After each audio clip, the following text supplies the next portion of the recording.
Welcome into the roundtable. I'm Brad Wakai. That is Tyson Gentry. We are previewing the college football championship game, Tyson. I can't wait. I mean, we're just coming off an electric weekend of the NFL football, and now we're flipping the page on the Monday, and this is the last college football game of the season. It's sad, but I'm excited for it. This is going to be a fun game. Oh, and 50% of like hardcore fans they're tapped into recruiting in the transfer portal right now. They want to get this thing over with. The rest of us are pretty excited. They've reversed Goliath here, man. This is if you had this preseason, this was plus a million probably at your local book. Yeah, absolutely. And so we'll give out our picks, like if we're touching spreads, if we're touching the over/under, what it may be. But right now, we want to go and kind of just talk about it from a football perspective. There's some interesting angles, I think, surrounding both of these teams. You know, injury wise, you know, kind of what we expect, how this game is going to look, and whatnot. So that's what we'll do, and then we'll get into the gambling stuff towards the end of Money Making Time. But like you said, Tyson, this is David versus the Goliath in all aspects. I mean, Georgia is a powerhouse, 5-star after 5-star kid, NFL body after NFL body. And TCU has a couple sprinkled around in there, right? Like they got a couple skill position players, a few guys on the defense that are legit. But let's be honest here. I mean, they are punching way above their weight class in this one. And it's going to be decided the same way that every giant SEC, like whoever comes out of there, basically whoever they get to play in the national championship game, they're decided in the trenches. It's always at the line of scrimmage. And Ohio State, I thought, did a really good job neutralizing Jalen Carter and kind of making it seem like he wasn't all world, which he is, and I expect him to get back to this. But I'm really curious, TCU running the 3-3-5, how that's going to match with Georgia, and if basically they're going to be physical enough because they were able to do it against Michigan. They were able to stop what was supposed to be the best rushing attack in the college football playoff, and they made it look pretty easy. And I'm wondering if they're going to be quick enough to kind of overcome some of Georgia's physicality. And I think that's the thing, right? Going into this, we're like, man, how is TCU going to handle the physicality of Georgia? But we already have the blueprint that they did that against Michigan. I think it's almost a different aspect in this sense, though, Tyson. Georgia just has more speed than Michigan does. Like Donovan Edwards is a fast player, and Michigan does have NFL bodies on that offensive line who can move you on paper theoretically. And TCU did do a good job of handling that. But like you said, their 3-3-5 defense, they don't wane from that. Like they have no adjustments besides that. So if Georgia finds a way to exploit that, whether it's through physicality or whether it's through the air, going to their tight ends, what have you, TCU doesn't really have a secondary punch to counter that. So I'm curious on that front, you know, if there's anything that they're going to change, you know, whether it's even to disguise a look or not, to maybe throw Georgia off even in the beginning of this game. I think we're going to find out how at least the first half is going to go pretty quick on Georgia's first possession, because if they're able to rip off two big runs or decent sized runs, I think that's the entire first half. And then TCU is going to have to try to do something they haven't done all year and they haven't had to do all year. And that would be making an adjustment on defense as far as throwing different fronts out. And I don't want that. Like, selfishly watching the game, I want TCU's unique defense to work. I want to watch these guys fly over the field. I'm just concerned they're going to get swallowed. And Georgia, unlike Michigan, Michigan they like running long drives and kind of eating the clock and stuff, but they get a little excited. And Georgia was no problem. We want to go 15 plays. It's better for us if we take this long. We don't want to go over the top unless we absolutely have to. And we've seen that time and time again from Georgia. The only time they're really taking shots is early in the game or off a turnover. It's not really a thing that there's kind of manufactured into their offense. And I think if they swallow TCU up at the line of scrimmage, it could be a really, really long night for the Horned Frogs. Yeah, I agree. And I think on the flip side, when you're thinking about this on paper, like what's this matchup look like? We saw CJ Stroud just dice up this Georgia defense who, you know, it was a generational one last year, showed a little bit of downgrade or, you know, I guess just not having as much talent as last year's team. But then they kind of tightened the screws a bit, and they still look like they're the Georgia Bulldog defense that we've come accustomed to under Kirby Smart. And now there's film out there of them getting ripped apart by CJ Stroud. And Max Duggan, while I don't think he's CJ Stroud, he certainly can be good enough to do that to this defense. Now, maybe that's a little not giving Georgia enough credit for them, first of all, being able to make adjustments in this game. He is a good player. And I mean, if everything goes right, Max Duggan can definitely do what CJ Stroud did to this defense. But again, we're talking about a CJ Stroud who's probably a top 5 pick in the NFL draft, who played, like we said on our recap, the best game of his career. And even that wasn't good enough to beat this Georgia Bulldogs team. Can Max Duggan replicate that? A player of lesser talent who's throwing to lesser talents and a Georgia team that's hungry for a two-peat, and now they're going to know how they can be exploited, and they're going to have a secondary punch to be able to counter that. That's my worry if I'm looking at TCU's offense in this one. Well, and everybody in the world is pointing to QJ, Quentin Johnston, as the guy that's going to bust that up because he's the big play threat in college football. He's the premier guy taking the ball 20 yards or more. I think he actually led the nation in touches at 20 yards or more this season. But he's going to get a healthy dose of Keely Ringo, and he's going to have help over the top. And it's just kind of be classic. We're going to take away what you do best, and then you try to figure it out. And Kendre Miller being hurt is kind of a big deal because TCU is a committee backfield for the most part. Miller's a better player there, or at least gets more touches.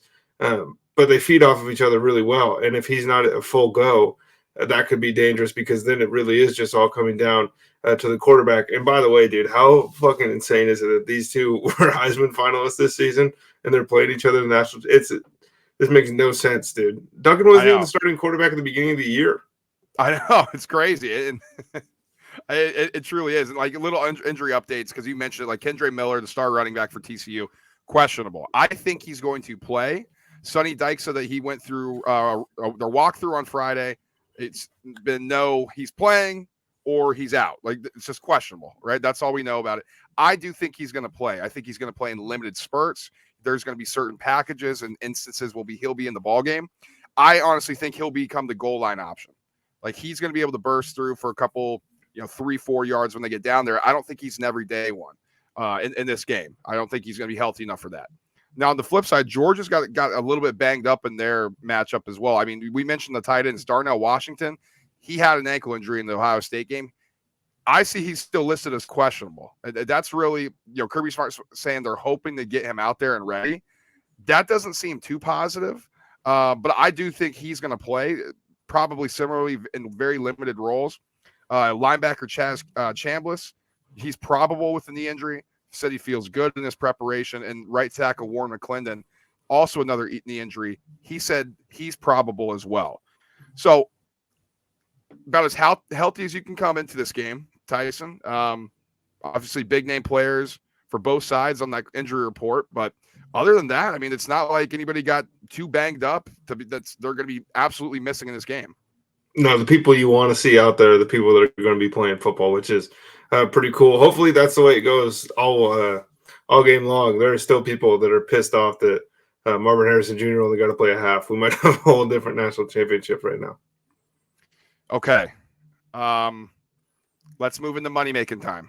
Let's get here. So for those of you who aren't aware, this is a huge number. Georgia is laying 13.5 points on the spread line here. The over under 63.5.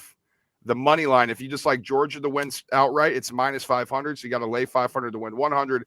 And then TCU, if you're like, I like TCU, I'm riding the hot hand. You could bet $100 to win 375, as they're plus 375 on the money line. Now, when we look at this, Tyson, I know you have some exotics sort of at the end here. But as you analyze this game, analyze the spread and these numbers here, is there anything you're playing outright? I think we both think Georgia's going to win. I don't want to put words in your mouth, but anything like on the money line, or I'm sorry, the spread or over under you're touching? Well, I will say I do think Georgia's going to win, but Georgia is 7-7 this year against the spread, where TCU was like 10-3-1 or something like that this season. They're just spread killers. They're awesome. And the over is hit in the last, I think, 5 Georgia games, whereas it hasn't hit in 4 of the last TCU games, games coming after they cover the spread.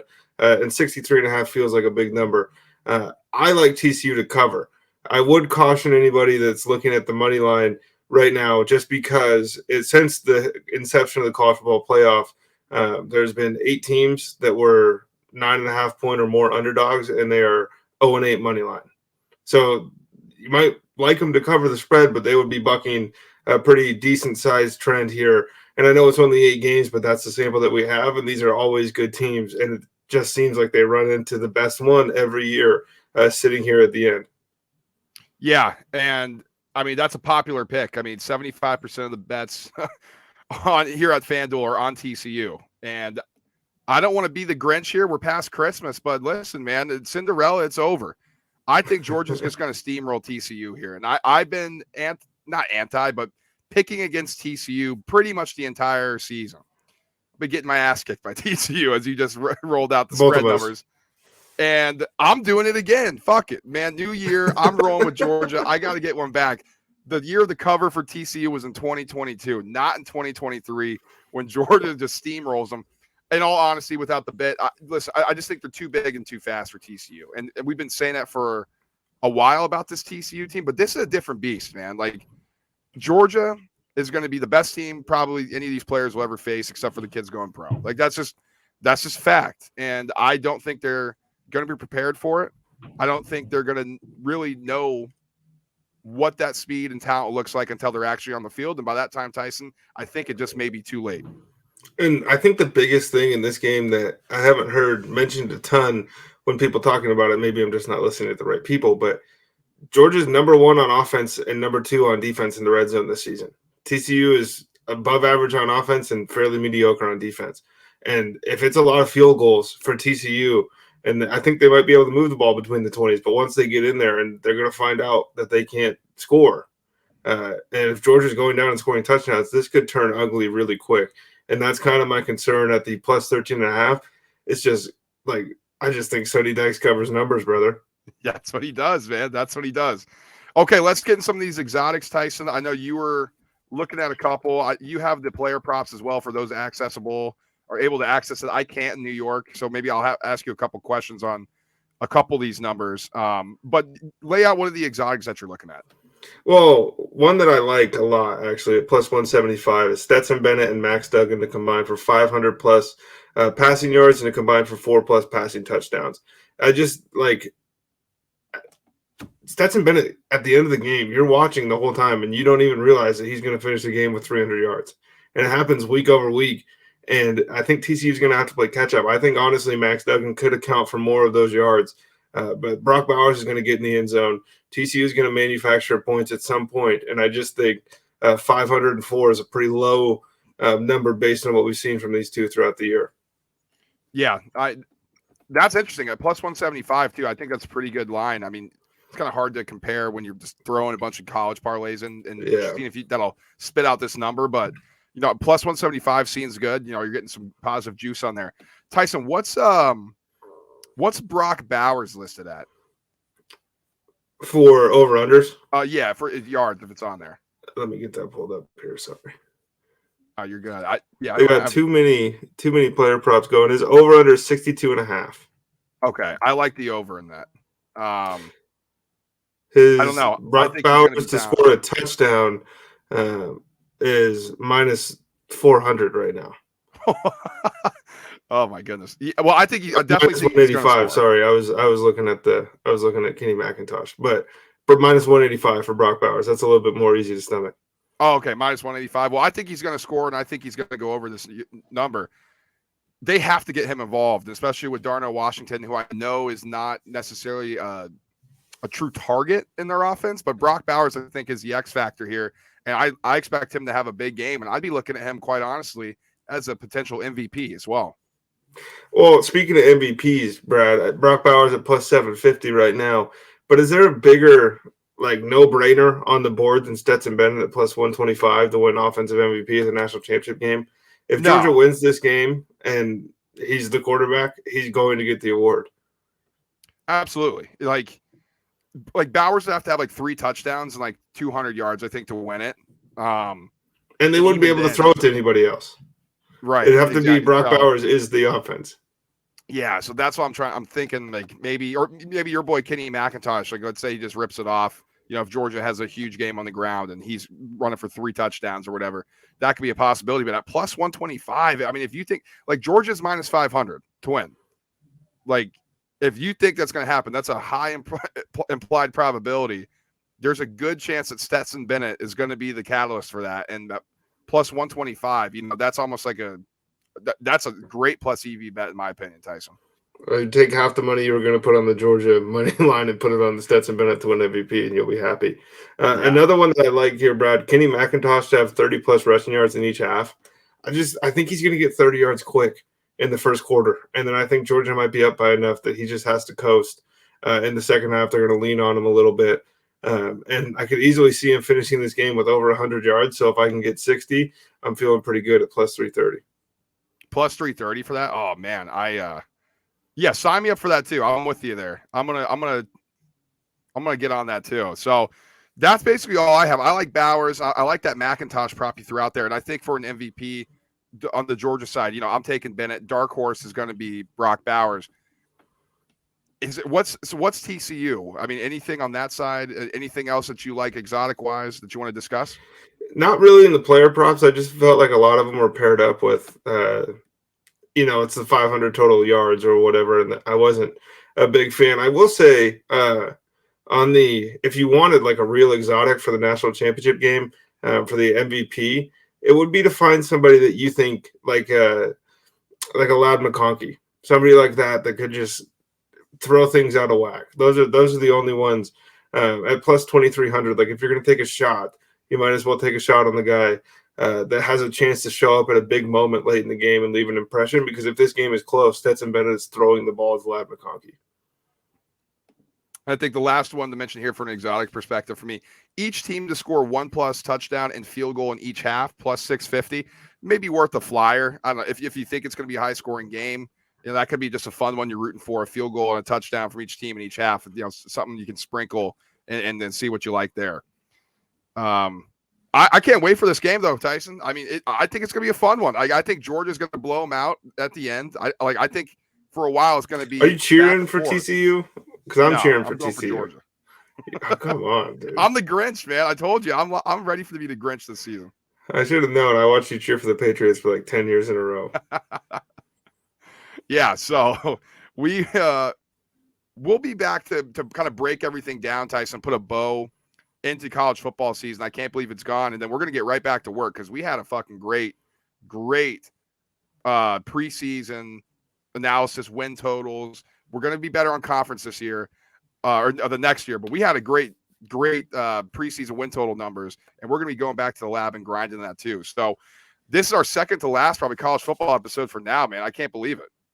I know. I can't wait till we get some way too early top 25s that look ridiculous that we can look at and laugh at. Oh, that's gonna be fun for sure. Okay, that's gonna do it for us here on our college football championship game preview episode. Please like, subscribe, and share the show if you haven't already. Follow us on our Instagram and our socials in the meantime at _ the roundtable pod _ our TikTok handle is the same, and then our Twitter handle is at TRT _ pod. Tyson, for the picks else in other sports, feel free to share where they can find those. It's the Chalkboard app in your app store or Google Play. It's just the name in there is the Roundtable. It's the Chalkboard app. That's where we post all of our betting picks. Today we got we had a 4-bagger touchdown scorer parlay, Brad, and we hit all 3 of the 4 in the first 10 minutes of the 3 games. We had to watch Cam Akers not score for the next 3 hours of our lives. So that was a little brutal, but if you're in there, you can sweat out bets like that with us. Yeah, absolutely. We will be back talking NFL for those NFL fans, getting ready for Wild Card Weekend. I can't wait for that as well. That's going to be coming Monday night, whether you're watching us live on Twitch or on Twitter. It'll be coming out Tuesday for the recorded session on YouTube, Spotify, and Apple. So we will speak to you all then. Till then, guys, peace.